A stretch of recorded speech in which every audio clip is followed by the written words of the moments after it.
In our last lecture, we were looking at the sharing process in chemical bonding and talked about the fact that we may have equal sharing or unequal sharing. And as a matter of fact, ionic bonding is actually an extreme case of unequal sharing. And the question is, how can we determine then whether when two atoms come together that they form an ionic bond or a sharing bond, or if it is a sharing bond, is it equal or not equal sharing? And we do have a numeric value called electronegativity, which we defined in a previous lecture as the attraction of two nuclei for the pair of shared electrons. Electronegativity. And Linus Pauling, a well-known American chemist who did a lot of the early work in chemical bonding, devised a numeric way of evaluating or rating this electronegativity. The elements that have the strongest attraction for pairs of shared electrons are located on the far right side of the periodic table, and the highest is located at the upper right corner. The lowest electronegativity, the least tendency to want to share a pair of electrons, are the elements on the lower left-hand corner. Again, as we saw in ionization energy, as we went from left to right on the chart, ionization energy, the energy needed to take an electron away from a single atom, increased. It became more difficult to take the electron away as we moved from left to right. And it became easier to take it away as we went from top to bottom. We see that electronegativity, although not exactly the same thing, follows the same pattern. Notice as we come down a column, the electronegativity decreases. Here we have lithium, numeric value 1.0, francium 0.7.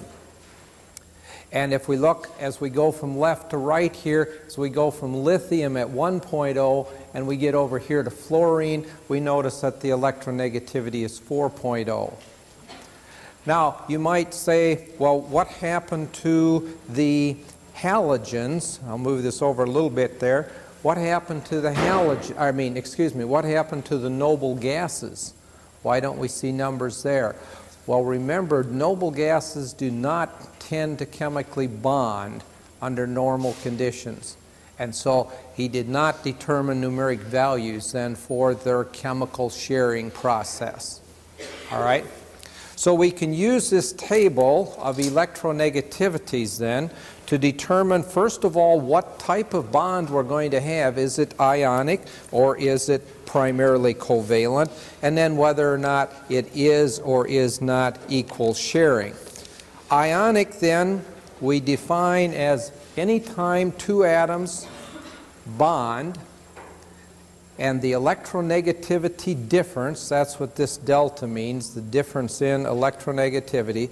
If the difference in electronegativity is greater than 1.6, it is going to end up as an ionic bond. Initially, all chemical bonds start as a sharing process, but they can end up as an ionic process. For instance, if I bring sodium, 1 electron, chlorine, 7 electrons, and we can put them together by this pair of electrons here that we could say initially is being shared. But if we look at the electronegativity, we find that for sodium, the value is 0.9, and for chlorine, 3.0. And so therefore, the delta EL, in this case, is 2.1, which means that, of course, it's greater than the 1.6. And so we say that the bonding in sodium chloride is primarily ionic. In other words, we said a give-and-take process. The electron is given by the sodium to the chlorine. But really and truly, it starts as a sharing, and then the electrons separate. So we end up with an Na plus as we show it, and a Cl minus, because we're saying that the chlorine has the electron more than 50% of the time. Now in the covalent, which was sharing process, not a give and take, covalent bonding occurs then when the delta electronegativity is less than 1.6. We have then what we call covalent or sharing. We talked about pure covalent, where we have equal sharing. When we have equal sharing, the difference in the electronegativity of the two elements is 0. So quite obviously, if I were to combine here a hydrogen with another hydrogen, each one giving 1 electron, each of these has an electronegativity of 2.1, the difference is 0. They are going to equally share that pair of electrons. And we call that then pure covalent bonding. All right? Now, if it's polar, but it's not equal to 0, in other words, if the electronegativity is less than 1.6, but greater than 0, then we have unequal sharing and polar covalent bonding. And so we, right at the end yesterday, looked at specifically hydrogen and chlorine.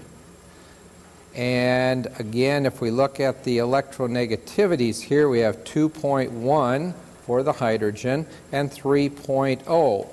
So, in fact, we do see that there is a difference. It's less than 1.6. It's greater than 0, which means that the hydrogen and the chlorine are not going to equally share that pair of electrons.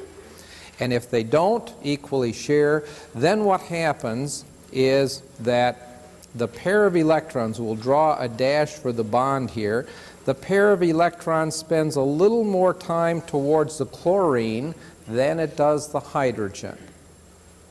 And this then results in this side of the bond being partially negative and this side of the bond being partially positive. So we say that we have formed then a polar bond in this case. Looking at one of the questions in the text then pertaining to this, the question is, which of the following molecules have polar bonds? H2S, HCl, Br2, and OF2. Well, this one, yes, because we just did it. We just looked at the electronegativity. Let's look at a hydrogen sulfur then and see what it is. So we have hydrogen sulfur. We only have to look at one. There are two of those hydrogen sulfur bonds in there, but one of them. And we look at the electronegativity of hydrogen, 2.1. This is from this table that we were just had up here a moment ago, which is in the text. So we look at hydrogen 2.1. We look for sulfur now, which we find to be, if I can see it, 2.5. So yes, there is an electronegativity difference. So yes, this would be a polar bond. And that would mean that this sulfur is going to be partially negative and this hydrogen is going to be partially positive. So we can say yes to this one. Now when we look at the bromine, diatomic bromine, I think that's pretty evident that whatever the electronegativity of one is, it's the same for the other one, so the difference in electronegativity is obviously 0, and so therefore it is nonpolar. Bromine, by the way, is 2.8. So bromine does not have polar bonds. Finally, we look at the molecule OF2, and we only have to look at, again, one of these, one of the oxygen fluorines. Oxygen is 3.5, fluorine is 4.0, so yes, there is a difference. The fluorine would be partially negative, and the oxygen would be partially positive. And so, yes, OF2 has polar bonds. Now, we're going to come back and utilize this polarity aspect a little bit later in the chapter as we look at molecular polarity. I want to stress, this is talking merely about a bond, one single bond in a molecule. Is it or is it not polar? The polarity of the total molecule, we have to take all of these bonds that it has and look at them, and in their proper geometric shape to determine whether or not a molecule is going to be polar or nonpolar. So we'll come back and take a look again at bond polarity as we look at molecular polarity in just a little bit. Before we can do molecular polarity, we have to be able to do molecular structures, molecular shapes. And the method that we're going to use for this is called the valence shell electron pair repulsion model. It's in the text. You don't need to worry about the individual words, but it's the valence, means those 8 electrons that we're talking about, the S and P. Valence shell, that just means that sublevel, valence sublevel, electron pair, every chemical bond making up then a covalently bonded species is a pair of electrons. And these then repel each other. If we're going to put many pairs of electrons around one nucleus, they're going to repel each other. So valence shell electron pair repulsion. But before we can use valence shell electron pair repulsion to predict the geometric shape, we have to know how many electron pairs are around the central atom. And to do that, then we must do a Lewis structure. And we have a set of rules then that we follow to do this. We'll scan through these very quickly and then we'll apply them, and I think they'll make more sense as we go along. First of all, we determine the total number of valence electrons in the molecule. Or it can be an ion also that has covalent bonding in it. All right? Total number of valence electrons. We attach each atom together with a single bond. That means that we're using up one pair of electrons then to form that chemical bond. Determine the number of electrons needed to give every atom an octet. Remember that molecular or the bonding stability occurs when things achieve a noble gas-like structure. So we're going to find out how many do we need to make sure that everything ends up with an octet. And of course for hydrogen only 2.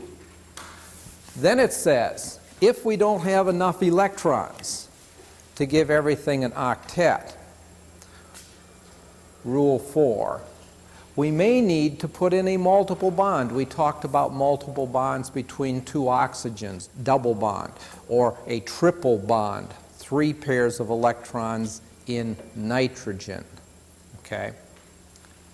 All right? So a multiple bond needs to be put in. And it says 1 multiple bond is needed for each pair of electrons that we are short. So in other words, if we needed 8 electrons, we had only 6 electrons, we'd have to put in 1 double bond to give everything an octet. But also we must remember there are only a few select elements that can form multiple bonds. We mentioned the other day, carbon and nitrogen can form double or triple bonds. And then we see oxygen, silicon, phosphorus, and sulfur, and to some extent selenium can form double bonds. So if we're bonding something else, if we're bonding Te or I or boron, We can't put a double bond in there because they cannot form multiple bonds. So only that very small group right up here then can we essentially use, and the selenium, those 7 elements that can have a multiple bond. It says sometimes we're not going to be able to give everything an octet, and that's especially true for the metals in group 2A and 3A.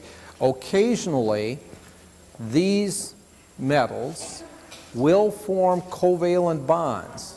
Now, yesterday we mentioned that normally these metals over here, when attached to the nonmetals, are ionic bonds. That's because the electronegativity difference is greater than 1.6. But there are cases where some of these metals, like barium with something like iodine, might actually form a sharing or a partial sharing bond, and therefore then we're not going to be able to give it an octet. So metals in the 2A and metals in the 3A, it says, we're probably going to find out that we can't satisfy the octet. Then, when we get the Lewis structure built, it says, we now can look at the number of electron pairs around the central atom, and that then tells us the geometry. Again, we're going to determine the electron pairs around the central atom, and once we've determined the electron pairs around the central atom, we can determine the geometric shape. Now, if there are 2, we're linear. If there are 3, planar triangle. 4, tetrahedral. If we have 4 but we have 1 non-bonding pair, we're pyramidal. If we have 4 around the center and 2 non-bonding, it's going to be bent or angular in shape. Also, one other thing that we'll have to remember, a double or a triple bond in a molecule, as far as geometry, counts the same as just 1 bond. All right? So when we're adding them up, it counts as just 1. All right, now we've covered a lot there in those rules, but I think it'll, hopefully at least, it will begin to make sense as we put a few of these together. We're going to take the series beryllium, boron, carbon, nitrogen, oxygen in that row and look at them relative to each other so we can see. Remember, the nice thing about the periodic table, if we say something about beryllium, it tells us the same thing about magnesium, calcium, strontium, etc. Or if we talk about nitrogen, it's also true of phosphorus and arsenic and antimony. All right, so we only need 1 representative element to then show the overall process. BeH2, beryllium, second column, 2 valence electrons. Hydrogen, first column, 1 valence electron, but there are 2 of them, so that's 2, which gives us then 4 valence electrons to work with. Now, seeing that chemical bonds are always pairs of electrons, I usually work it in pairs rather than singles, so I would say I have 2 electron pair. Rule number 1, find out how many valence electrons we have. Rule number 2, hook each atom to the central atom with a single bond, a pair of electrons. So we start with Be. We use a dash to show a pair of shared electrons, and H. We then see that hydrogen is satisfied because it now has a pair of electrons, so it has become like helium. Beryllium isn't. It hasn't reached an octet, and so it is not then satisfied. And we would ask the question, how many more electron pairs would we need to give beryllium an octet? Well, we would need 1 more here and 1 more here, but we don't have any. We've already used up the 2 that we had. So we would need 4 electron pair to give beryllium an octet. Now that says then, if we are electron pairs short, okay, we need 4, we have 2, that would say that we need to put in 2 multiple bonds. If we can beryllium form a multiple bond? No. Can hydrogen form a multiple bond? No.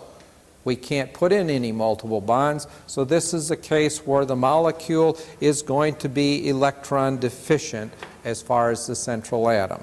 So our final, then, picture of the molecule, Lewis structure, looks like that. That's all we have. Those are all the electrons involved.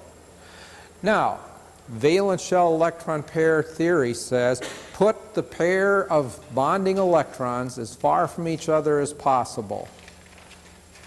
Well, obviously, to put them as far from each other as possible, you'd put them where relative to the beryllium nucleus? 180 degrees away from each other.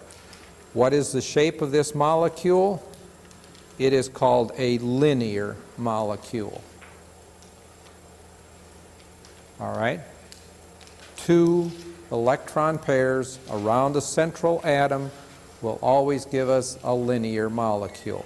That's true of magnesium hydrogen, barium hydrogen, etc. It's true of all of those. All right? Now, this is actually a covalent molecule because beryllium has an electronegativity of 1.1 and hydrogen 2.1. So it is then a covalent, it's a shared molecule, but it does have a polar bond. In other words, we would have partially positive on that hydrogen. So it's a polar bond, polar covalent molecule. All right, let's look at the next one in the series, BH3. Boron is in the third column, so it has 3 valence electrons. There are 3 hydrogens, so we would add 3. We have 6. We therefore have 3 electron pair that we can work with. The first thing that we do then is to attach each atom together using 1 pair for a single bond. Now, every hydrogen in here is satisfied. They each have 2. But again, the boron only has 6. So therefore, we would need another pair. We need 4. We have 3. What that says is that if we can, we should form a multiple bond. However, hydrogen can't form a multiple bond. Boron can't form a multiple bond, so we're stuck. We can't do anything about it, and that is then the final Lewis structure right there. Now, what about the geometric shape? There are 3 electron pairs around the central atom. Where would we put those so that they would be as far from each other and equivalent from each other? Well, if we put the boron here, put 1 here, 120 degrees down this way, we would put the other one. 120 degrees this way, we would put the other one. Each of these would be 120 degrees apart. And we would call this then, this shape is referred to as equilateral triangular. Actually, sometimes it's just called triangular, so the equilateral is not totally necessary. Equilateral triangular planar, which merely means that all of the atoms are in an x and a y plane. We can show this pretty quickly here. If this was the boron here, and these represent the 3 bonds on that boron, and we put the 3 hydrogens on now, and if we did that, we note that the entire molecule lays flat. It's planar. That's what we mean by planar. It does not, it has only 2 dimensions, an x and a y. And we notice the bond angles in there are the 120 degree bond angles. And it doesn't make any difference which way we turn it, it's the same shape no matter which way. Does this molecule have a polar bond? Well, again, we would have to look at electronegativity. We know hydrogen is 2.1, and looking at the electronegativity table, we see that boron is 2.0. So therefore, there is a slight polarity to the bond. Very small, only a 0.1 difference. So this would be then, yes, just slightly polar, partially positive, and very partially, whoops, the other way, partially positive, and the hydrogen partially negative in this case, okay? All right.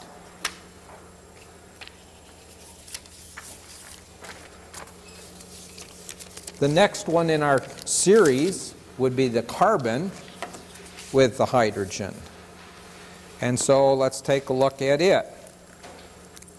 Carbon's in the fourth column, 4 valence electrons. Each hydrogen has 1. We have a total of 8. We have 4 electron pair. We attach then the hydrogens to the carbon, each with a single bond. This is what we mean by the central atom. The central atom is usually the one in the least amount in the chemical formula. We notice that the hydrogen has 2 each, so it's like helium. The carbon now sees 2, 4, 6, 8. It has an octet. So we have satisfied everything in this molecule. Everything has a noble gas-like structure. The only thing left then to determine is what is the geometric shape. So where are we going to put those 4 pairs of electrons to put them as far from each other as possible, but equal distant from each other? Well, the first tendency might be to put them just as we have here, to make it look like a square. Each would be 90 degrees from each other, except this one would be 90 degrees from that one, but this one would be 180 degrees from the one below it. And so they're not all equal distant from each other, and therefore we cannot form a planar molecule. Square planar would not be the way it would be. So we have to go to a 3-dimensional shape. And it looks something like this then.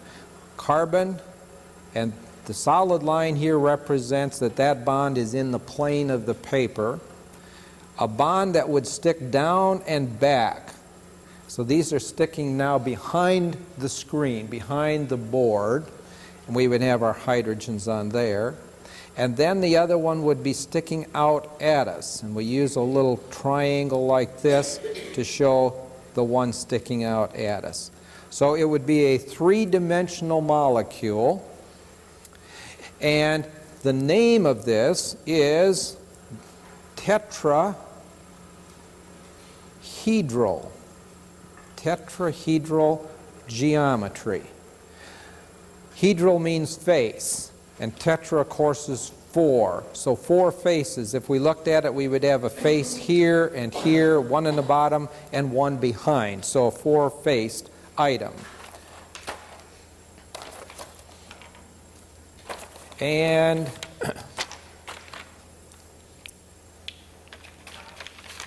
if we were to put together a little model of it, then first of all we would start out here with the bonds. The black sphere here, which I know is going to be a little hard to see from way back there, but the black sphere is the carbon. We can see then it has these 4, and it doesn't really make any difference which way we put it. They're always the same. So they're equal distant from each other. So they're in what we call then a tetrahedral geometric shape at this point. Now when we put on the 4 hydrogens then, we can see that the molecule shape is also the same. It is 3-dimensional then, and we see how it stands there, so that we do have, it's not planar, I can put my finger underneath, so it's a 3-dimensional molecule called a tetrahedral molecular shape. A face, a face, a face, and that's where the name tetrahedral comes from. All right, the next one in our family that we're looking at here is NH3. Nitrogen is in the 5th column. It has 5 valence electrons. Hydrogen is in the 1st column, so we have 3, so we have 8, so we have 4 electron pair. And the first thing I do then is I attach each of the hydrogens to the nitrogen. We've used up 3 of the electron pair. The rule is check to see that we can give everything a noble gas-like structure. How many more electrons would nitrogen need to have an octet? 2. And we have 2 because we had 4 electron pairs. We have only used 3 for the bonding, so we do have 1 more electron pair, valence electron pair left. And we will give that then to the nitrogen. And so now nitrogen sees 1, 2, 3, 4 electron pair around it. It has an octet, and of course we have the 4 electron pair satisfied. We had that many, we used that many, everything is a noble gas-like structure. Now, looking at this, this is a non-bonding electron pair. We mentioned this in our previous lecture when we talked about 2 fluorines coming together, or 2 oxygens coming, or 2 nitrogens. There were some of these non-bonding electrons. Electrons that are strictly with one atom, they're not being shared, are non-bonding. So in this particular case, we have 4 electron pairs around the central atom. Okay, so we have 4 electron pairs, but we have 1 non-bonding pair. If we were to look at the table, it would tell us that the shape of this molecule should be pyramidal. Whoops, pyramidal. Okay? Should be a pyramidal molecule. Now, how does that occur? How do we get a pyramid out of this particular structure? Well, first of all, 4 electron pairs around the central atom should be where? Where should those 4 electron pairs? I have 4. Where would I put 4 around the central atom? Tetrahedrally, just like I did with the carbon. Okay? Now, the only difference between this and the previous one is this time I'm going to put on 3 hydrogens for ammonia with the 1 nitrogen. And there's the non-bonding electron pair. Now, when we look at molecules, and we can look at them by using X-ray diffraction, when we look at molecules, the only thing we can see are the nuclei. We can never see the electrons. Well, if we can't see the electrons, then I can't see that, and so the shape of the molecule looks like that. Well, what shape would we give for that? A pyramid, a 3-sided pyramid then, a triangular pyramidal structure. And so that's where the shape pyramid comes from. Anytime we have 4 electron pairs around a central atom, and one of those electron pairs is non-bonding, it'll be 3-dimensional pyramidal. How can we draw that particular structure if we're going to draw it? Well, we can show nitrogen dash hydrogen dash hydrogen, meaning those hydrogens are going back into the board and down, and then a little triangle and the hydrogen, and that would be our pyramidal shape. If we wanted to, we could show the non-bonding electron pair there, but that is not part of molecular geometry. All right? The last one in the family that we're going, I shouldn't say family, series that we're going across would be H2O. 2 hydrogens, so we have 2 valence electrons. Oxygen is in the 6th column, so we have 6 electrons. And so we have 8 electrons or 4 electron pair. We're going to take then the oxygen, hook the hydrogens together. We've used up 2 electron pairs. Hydrogen's already satisfied. How many more electron pairs would we need to give oxygen an octet? Well, we'd need 1 there and we'd need another one. Do we have that many? Yes, we do. We have 4. We needed 4. We've now given oxygen an octet and no multiple bonds yet. So we're done with the Lewis structure. Now we look for the geometry. We say, well, we have 4 electron pairs around the central atom. But this time we notice that 2 electron pairs are non-bonding electron pairs. Well, what does that do to the geometric shape then? Well, let's go back to our basic starting block once again.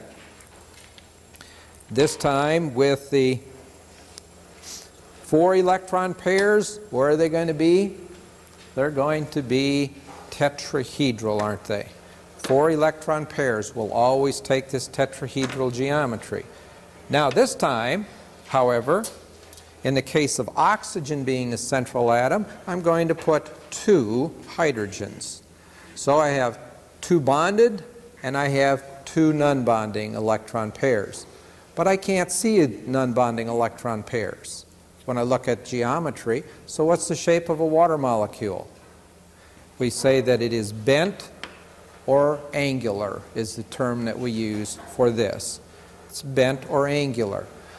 Not only is that true for H2O, that's true for H2S, H2TE, H2SE.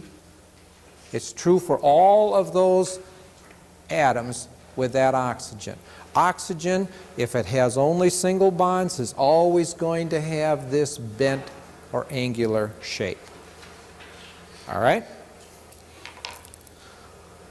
Let's go on and look at another one now that's not in that series. Let's look at this one here, NBr3.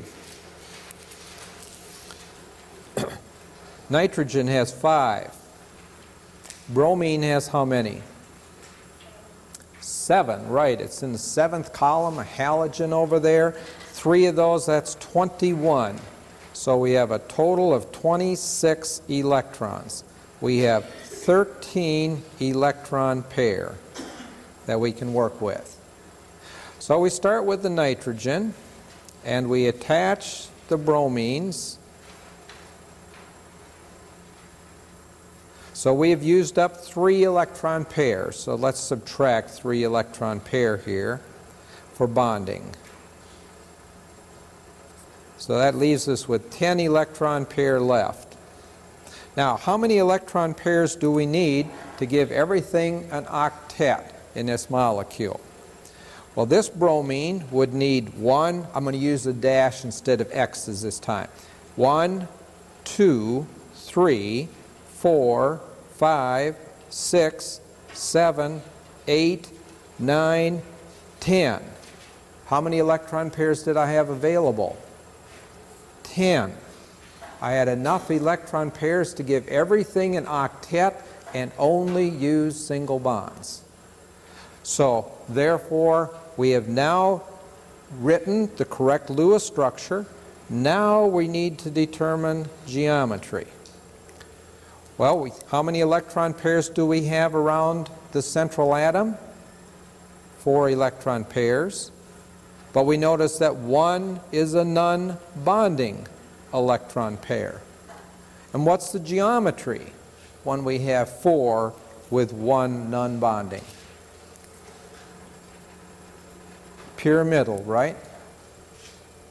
Again, then it would be like here's nitrogen, and down here would be a bromine, and a bromine, and a bromine sticking out at us, and the pair of non-bonding electrons.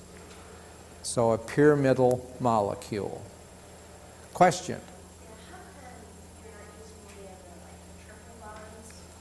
I haven't had to use any multiple bonds yet. The question was, why am I not using any double or triple bonds? We haven't been able to in those cases where we couldn't get an octet because it wasn't an atom that could form multiple bonds, and we haven't needed to on those cases where we did have things like carbon and oxygen and nitrogen. But we'll see one. So if we'll just hold on a minute, we'll look at one where that is involved. All right?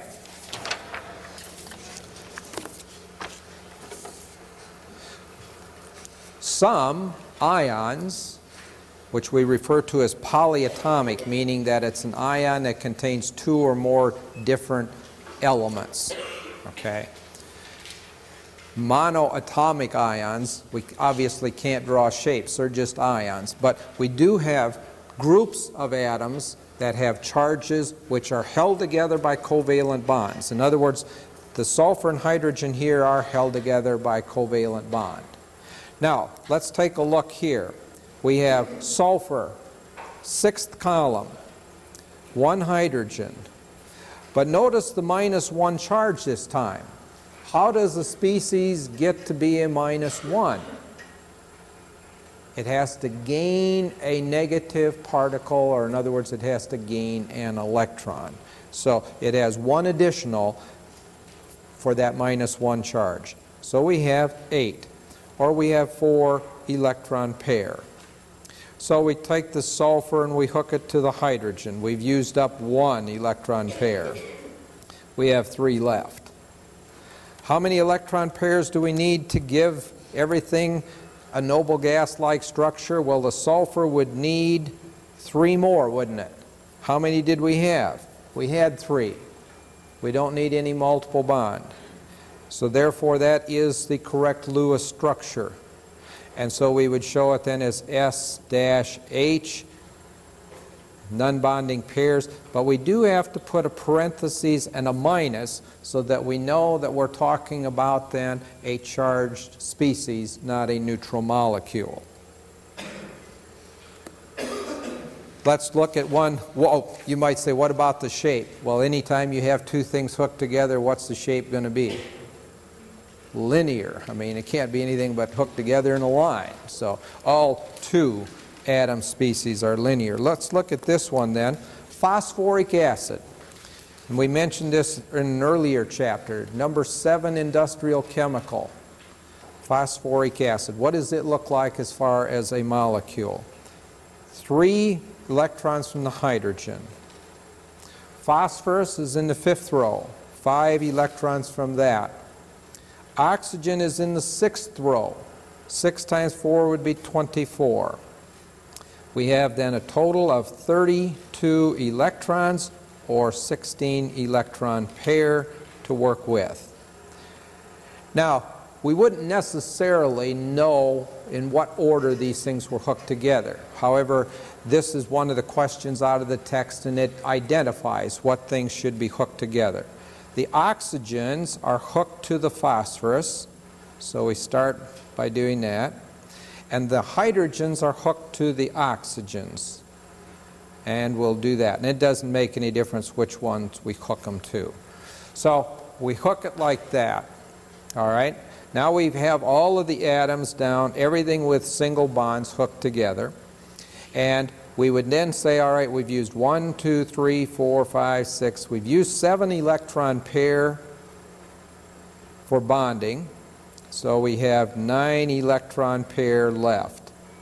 Question is, how many electron pairs do we need to give everything an octet? Well, hydrogen doesn't need any, but this oxygen needs 2. This oxygen would need 3. This oxygen needs 2. And this oxygen needs 2. 1, 2, 3, 4, 5, 6, 7, 8, 9. We had 9, so that is the correct Lewis structure for phosphoric acid. What about the geometric shape? Well, we would actually have to take the molecule apart and look at it in different parts. If we looked at it relative to the center part, then phosphorus has 4 electron pairs around it and 4 attached groups, so the geometry relative to the phosphorus center would be tetrahedral. tetrahedral. Tetrahedral. If we look at this part of the molecule, the oxygen has 4 electron pairs around it, but it has 2 non-bonding pairs, and therefore it would be bent. So this wouldn't be in a straight line, it would be bent, and everything around this phosphorus would be in a tetrahedral geometric shape. All right, we don't usually worry about the geometry of those more complex ones, so we'll pass on that for a second. NO2, minus 1 ion, 5, plus 2 times 6, 12, plus 1 for the minus 1 charge, equals 18, 9 electron pair. We hook the 2 oxygens to the central atom, the nitrogen.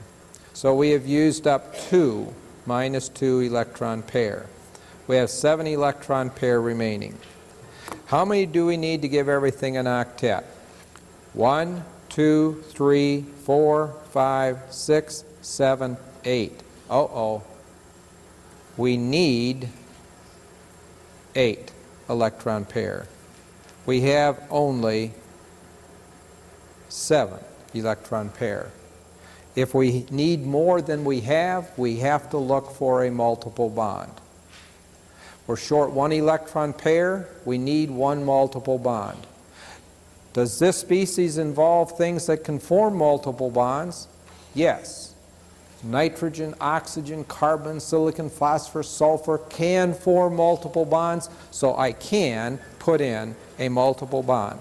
So I'm going to cancel that because I can't have it that way, and I'm going to re-hook this together now and put in a double bond. Where I put it doesn't make any difference. Which side I give it to doesn't make any difference. Okay? Now, when I put in the double bond, and then I give everything an octet, 1, 2, 3, that needs, this nitrogen still needs a pair, this oxygen would need 2 pair. Let's add up the total number of electron pairs that we now have. 1, 2, 3, 4, 5, 6, 7, 8, 9. How many did we have? We had 9 total. So we're all right. We have the number that we need. We would need to put a parenthesis here with a minus because it's not a neutral molecule. The very last thing, in the last minute here, quickly, what is the shape of the NO2 ion? Well, we look at the nitrogen. Now, how many effective electron pairs around the nitrogen? Remember the one rule, a double or a triple bond counts as 1. All right? So, the question is, how many electron pairs around the central nitrogen for shape? 3.